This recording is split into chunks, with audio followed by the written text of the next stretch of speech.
subscribe now and press the bell icon. Never miss an update. दोस्तों, आपने पिछली video में देखा था point number 73 success over right का, understand the purpose of your life. Now we are going to discuss over this point number 74, living for ourselves is a social crime. केवल अपने लिए, केवल और केवल अपने लिए ही जीते रहना, केवल और केवल अपने लिए ही जीते रहना एक सामाजिक क्राइम है, एक सामाजिक, हमारे आगे एक सामाजिक समस्या है. क्राइम, मैंने इसके लिए क्यों एग्जैक्ट वर्ड यूज किया, सामाजिक क्राइम है, सोशल क्राइम है. Let us understand the meaning of social crime.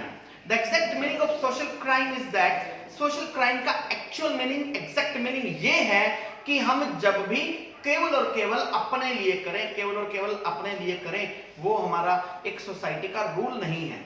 आपने देखा होगा दोस्तों, जानवर केवल और केवल अपने लिए करते हैं. आप गली में घूमते हुए बहुत सारे ऐसे जानवर देख सकते हैं, आप बहुत सारे डॉग्स देख सकते हैं, आप पिग्स देख सकते हैं. क्या करते हैं, कूड़े के ढेर पर वो मुंह मार रहे हैं कुछ ना कुछ प्राप्त करने के लिए, कुछ खाने के लिए. लेकिन उसमें क्या होता है, जैसे कोई और कुत्ता, जैसे कोई और सुअर वहां पर आता है तो वो क्या करते हैं, दूसरे को खाने को पड़ते हैं, क्योंकि उनका ध्येय केवल और केवल अपने आप के लिए, अपना पेट भरना है. नो डाउट परमात्मा की तरफ से ऐसी व्यवस्था करके भेजी गई है और ये उनकी नेचर का पार्ट है. तो now the question raise is that what is the basic difference हमारे में और जानवरों में, एनिमल्स में फर्क क्या रह गया. We are quite different as compare to them. हमें परमात्मा ने सोचने समझने की शक्ति वाला इंसान बनाकर भेजा है.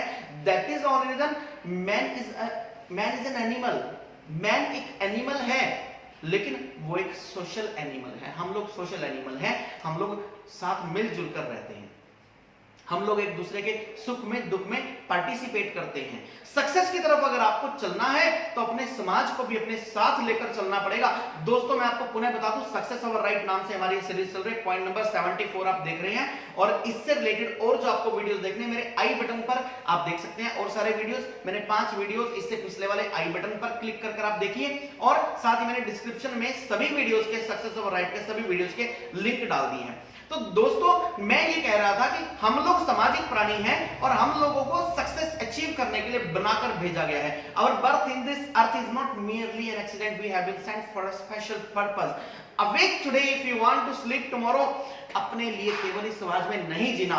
आप अगर सक्सेस चाहते हैं तो अपने आसपास के एरिया को भी डेवलप कीजिए. अगर हम अपने आसपास के एरिया को डेवलप करते हैं तो हम ऑटोमेटिकली डेवलप हो जाते हैं. मैं यहां पर आपको एक सिंपल सा एग्जांपल देता हूं. फॉर एग्जाम्पल, हमारे आसपास के एरिया में, अगर हमारे आसपास के एरिया में पॉजिटिविटी फैलनी शुरू हो जाए तो ऑटोमेटिकली उस पॉजिटिविटी का इफेक्ट हम पर भी पड़ेगा. ऑन द अदर हैंड, अगर हमारे आसपास के एरिया में कोई भी पॉजिटिविटी नहीं होगी तो हम उस पॉजिटिविटी को कभी भी ग्रैब नहीं कर पाएंगे. रीजन कि हमारे आसपास निगेटिविटी फैली हुई है. हमारे ऊपर अपने एनवायरमेंट का हमेशा और हमेशा फर्क पड़ता है और जरूर पड़ता है. I would like to prove it by giving one more example. अगर हमें लगता है कि सोसाइटी में, समाज में, हमारी सराउंडिंग्स में, हमारे आसपास जो कुछ भी हो रहा है होने दीजिए. अगर आपको लगता है कि जो कुछ भी हो रहा है इसको हमें होने देना चाहिए तो इट्स ओके. आपको पता लगा कि आपके गली मोहल्ले पड़ोस में, फ्रेंड सर्कल में कोई व्यक्ति ड्रग्स बेचने का काम कर रहा है. आपको लगता है कि आपके आसपास कोई व्यक्ति ड्रग्स बेचने का काम करता है. आप देख रहे हैं कि अरे ये तो ड्रग्स बेचने का काम कर रहा है. इट्स ओके, बात मान ली गई, वो काम कर रहा है, इलीगल काम है, कर रहा है. और साथ ही आपको पता लगा कि आपका एक ऐसा पड़ोसी, एक ऐसा नेबर जिससे आप थोड़ा सा जेलस फील करते हैं, आपका बिजनेस कॉम्पिटिटर हो सकता है, आपका पड़ोसी हो सकता है, आपका जानकर हो सकता है.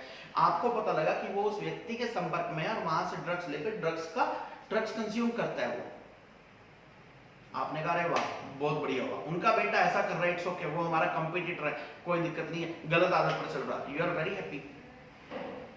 आप उसको देखकर बड़े खुश हैं, लेकिन आपको नहीं पता ड्रग्स बेचने वाला भी आपका पड़ोसी है, ड्रग्स लेने वाला भी आपका पड़ोसी है. आपको यह भी नहीं पता कि हो सकता है वो उस ड्रग के इंपल्स में कभी आपके साथ भी कोई ना कोई क्राइम कर सकता है.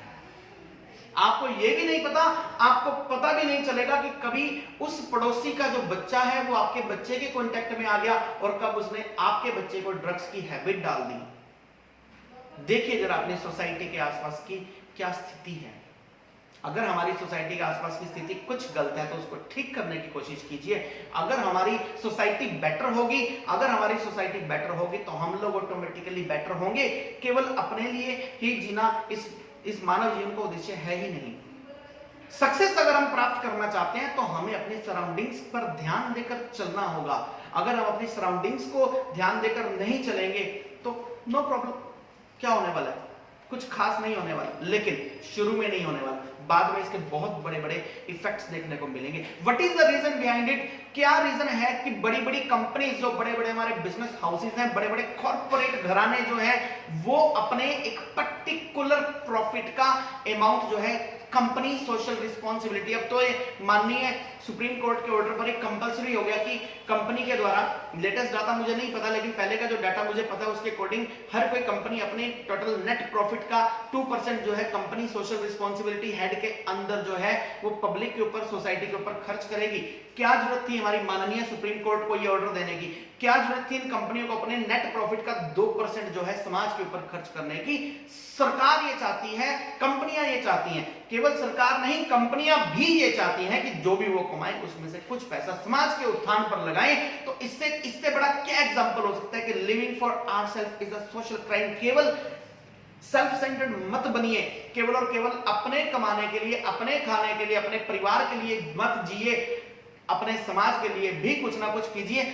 हम अपने अड़ोस पड़ोस में कुछ लोगों को सक्सेसफुल बनाने में उनकी हेल्प करेंगे तो हम ऑटोमेटिकली सक्सेसफुल होंगे। याद रखिएगा, प्रकृति का फिर दोबारा वही नियम हमारे पास, यूनिवर्स का नियम आ जाता है कि अगर आप देंगे तो आपको मल्टीपल होकर मिलेगा। इससे रिलेटेड मैंने वीडियो पहले बनाया है, आप इसको ध्यान से उस वीडियो को भी देख सकते हैं और सीख सकते हैं। केवल और केवल अपने लिए पैदा होना, जीवन यापन करना, अपने परिवार के लिए रहना, तो ये काम तो हमारे एनिमल्स भी कर लिया करते हैं। तो वी आर क्वाइट डिफरेंट, हम उनसे बहुत अलग हैं। हमें सोचने समझने की आदत दी गई है, हमें सोचने समझने की एक वरदान दिया गया परमात्मा की तरफ से। तो इसलिए केवल और केवल अपने लिए मत जिए, आगे समाज के लिए भी चलिए। समाज के लिए चलेंगे, समाज को 2 कदम आगे बढ़वाएंगे तो 10 कदम आप भी आगे बढ़ेंगे। आप अगर समाज के लिए कुछ कटाव करेंगे, आप समाज के लिए कोई काट करते हैं, आप समाज के लिए कोई समस्या क्रिएट करते हैं, तो वही प्रकृति का नियम आपको वहीं से बैक चला देगा, वहीं से आप बैक चल पड़ेंगे। और हमेशा याद रखना, प्रकृति जब भी देती है आपको मल्टीपल में देती है, परसेंटेज सिस्टम प्रकृति में लागू नहीं होता। कई गुणात्मक सिस्टम लागू हुआ करता है, मल्टीपल में चलता है प्रकृति का सारा सिस्टम। समाज को दीजिए, आपको कई गुना होकर बैक मिलेगा। मैं आपको अपनी जिंदगी, अब मुझे एक एग्जांपल याद है, मैं आपको अपनी जिंदगी का एक एग्जांपल बताता हूं। मुझे कभी भी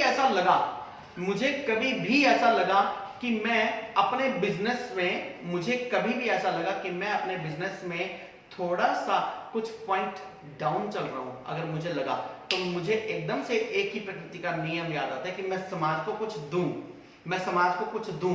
मैं जैसे ही समाज को कुछ देने लगता हूं किसी भी फॉर्म में, मैं जैसे ही समाज को कुछ देने लगता हूं किसी भी फॉर्म में, मैं हैरान हो जाता हूं। ज्यादा टाइम नहीं लगता, 2 दिन में, 4 दिन में मुझे अपने आप ही कुछ रिजल्ट्स मिलने लग जाते हैं। तो दोस्तों, इससे बड़ा मैं एग्जांपल अपनी जिंदगी से बड़ा क्या आपको दे सकता हूं? इट विल बी बेनिफिशियल कि लिव फॉर सोसाइटी। केवल और केवल अपने लिए मत जिए, अपने लिए अपना जीवन यापन मत कीजिए, सोसाइटी के बारे में, समाज के बारे में सोचिए। ये एक सोशल क्राइम है। ये था दोस्तों point number 74, living for ourselves is a social crime. Think about the society also. दोस्तों, अगले वीडियो में आप नेक्स्ट पॉइंट सीखने वाले हैं, that will be learn from nature. दोस्तों, हमारे साथ बने रहिए। इन्हीं शुभकामनाओं के साथ आपका मित्र, आपका शुभचिंतक और आपका गाइड उमेश अरोड़ा, इंग्लिश गुरु।